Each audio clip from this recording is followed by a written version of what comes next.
Formula ఈ car రేసులో ACB దూకుడు పెంచింది. నిబంధనలు పాటించకుండా నిధులు బదిలీ చేశారన్న ఆరోపణలపై నిందితులను మరోసారి విచారించేందుకు రెడీ అవుతుంది. రెండోసారి నిందితులకు వచ్చే వారం నోటీసులు ఇచ్చి విచారించే అవకాశం కనిపిస్తుంది. ఇక ఈ కేసులో ఇప్పటికీ కేటీఆర్ను ఏసీబీ అధికారులు విచారించారు.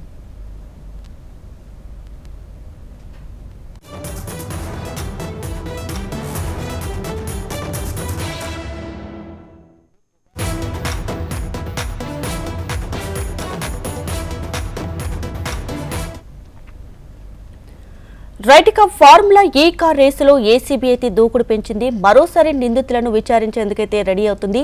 దీనికి సంబంధించి పూర్తి డీటెయిల్స్ తో మా ప్రతినిధి అమర్ సిద్ధంగా ఉన్నారు. అమర్,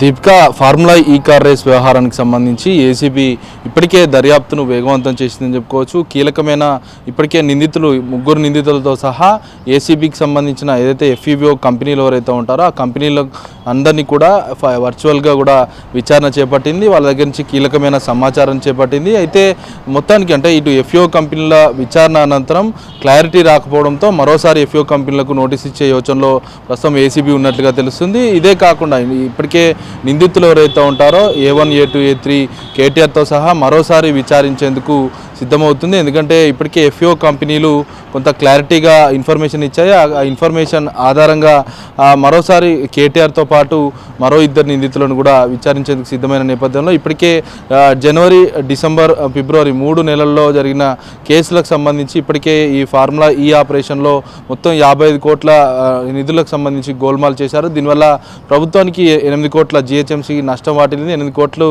మొత్తం జిహెచ్ఎంసీ ఎఫ్ఈఓ కంపెనీల పేరిట ఆ ట్యాక్స్ల పేరిట చెల్లించింది. కాబట్టి వీటి వెనుక ఎవరున్నారు? ఎందుకంటే ఎఫ్ఈఓ కంపెనీల వ్యవహారానికి సంబంధించి ఈ రేస్ నిర్వహించాల్సిందిగా సీజన్ 11 తప్పనిసరిగా నిర్వహించాల్సి ఉంది. కానీ నిర్వహించకపోవడం, దానికి సంబంధించిన స్పాన్సర్స్ కంపెనీలు కూడా నిరాకరించడంతో ఈ కేసు మొత్తం కూడా బయటపడిందని చెప్పుకోవచ్చు. మొత్తం 55 కోట్ల వ్యవహారానికి సంబంధించి ప్రస్తుతం మరోసారి నిందితులకు నోటీసులు ఇచ్చి విచారించేందుకైతే ప్రస్తుతం ఏసీబీ యోచిస్తున్నట్లుగా తెలుస్తుంది.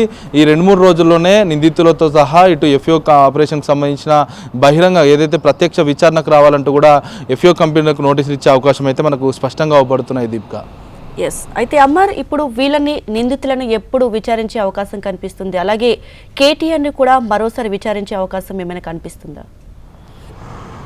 ఎందుకంటే ఇప్పటికే ఎఫ్ఈఓలు వర్చువల్గా వాళ్ళు హాజరయ్యారు. ఏసీబీ మొదటిసారి నోటీసులు ఇచ్చినప్పుడు అనివార్య కారణాల వల్ల రాలేకపోయారు. రెండోసారి కూడా రాలేకపోయారు. కాబట్టి వర్చువల్గా వస్తామని చెప్పడంతో ఏసీబీ అధికారులు యాక్సెప్ట్ చేయడం, ఆ తర్వాత వర్చువల్గా ఎఫ్ఈఓ కంపెనీల ప్రతినిధులతో మాట్లాడే ప్రయత్నం అయితే చేశారు. అయితే సీజన్ 9, 10, 11, 12 మొత్తం 4 సీజన్స్ కూడా హైదరాబాద్లో ఒప్పందం పెట్టుకున్నారు. ఒప్పందం పెట్టుకున్న తర్వాత సీజన్ 9 సజావుగానే జరిగింది. సీజన్ 10కి వచ్చేవరకు లాభాలు రావట్లేదని ఒకవైపు స్పాన్సర్షిప్ నిరాకరించడంతో సీజన్ 10 మొత్తం కూడా ఇక్కడ పూర్తిగా నిరాకరించడం ఇక్కడ రద్దయింది. దీని తర్వాత మొత్తం 8 కోట్ల బకాయిలు రావడం, ఆ తర్వాత కాంగ్రెస్ ప్రభుత్వం వచ్చాక ఈ బకాయిని కూడా చెల్లించడంతో పూర్తి స్థాయిలో ఈ బండారం అంతా బయటపడింది. ఆ తర్వాత ఏసీబీ అధికారులు ఎఫ్ఐఆర్ నమోదు చేయడం, ఆ తర్వాత నిందితులను కూడా విచారించడం జరిగింది. అయితే ఎఫ్ఈఓ కంపెనీలను వర్చువల్గా హాజరై వాళ్ళ దగ్గర నుంచి ఇన్ఫర్మేషన్ తీసుకున్న తర్వాత కొన్ని లీడ్స్ దొరికాయి. ఆ లీడ్స్ ఆధారంగా మరోసారి నిందితులకైతే నోటీసులు ఇచ్చే అవకాశం అయితే కనబడుతుంది. 2-3 రోజుల్లోనే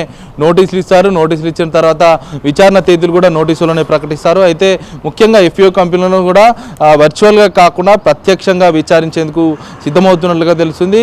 మొత్తం నిందితులతో సహా ఎఫ్ఈఓ కంపెనీలకు కూడా మరోసారి నోటీసులు ఇచ్చే అవకాశం అయితే మనకు స్పష్టంగా అవపడుతున్నాయి. దీపిక, రైట్ అమ్మ, థ్యాంక్స్ ఫర్ ది అప్డేట్స్.